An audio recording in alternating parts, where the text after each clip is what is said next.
he's got like a store up in Broome or something.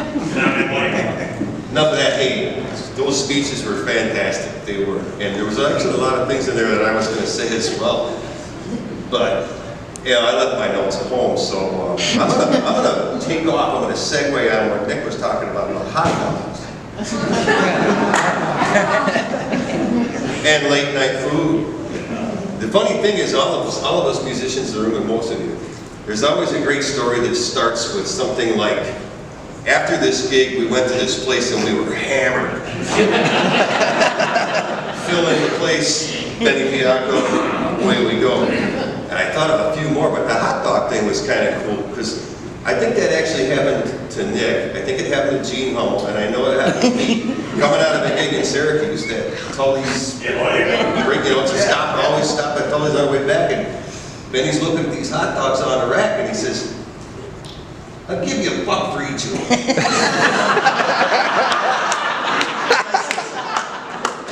No, $2.50. Benny says, "They'll look at dinner all day." Mr. Pennyman.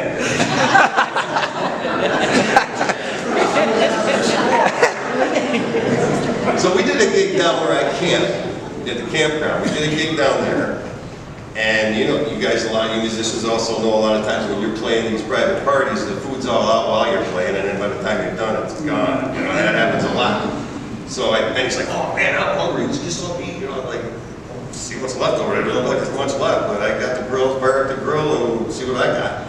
So we go back, you know, pop a few beers. Benny comes walking up with a case of hamburgers. He says, "I got hamburgers." I'm like, "Where did you go with a case of hamburgers?" He goes, "Well, I got it from the guy." Hamburgers down there.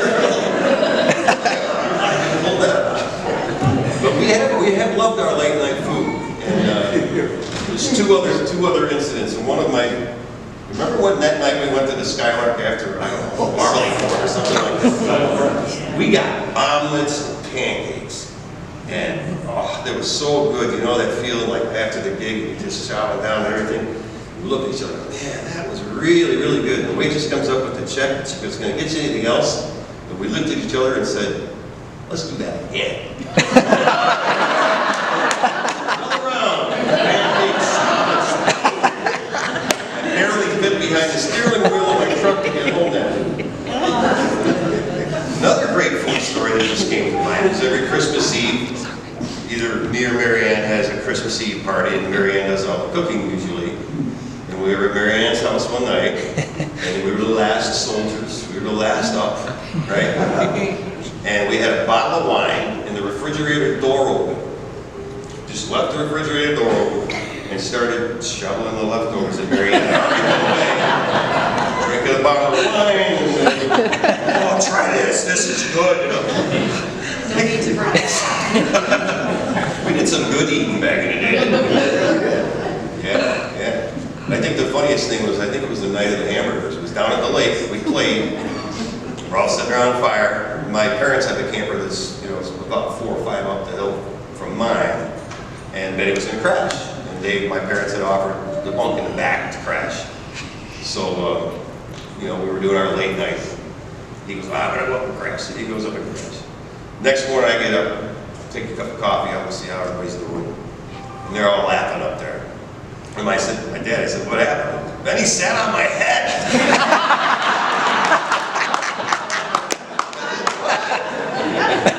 My mom says, "Well, your father sleeps in the back bunk sometimes when he drinks." And then he tried to crawl in there.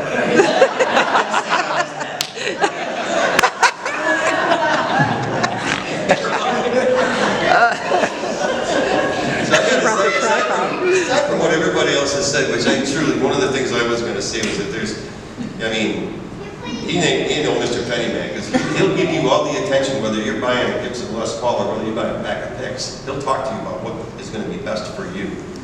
And that is something that's irreplaceable in this world. You can't go anywhere and get that kind of service. You can't go anywhere and get that kind of help or care to purchase anything.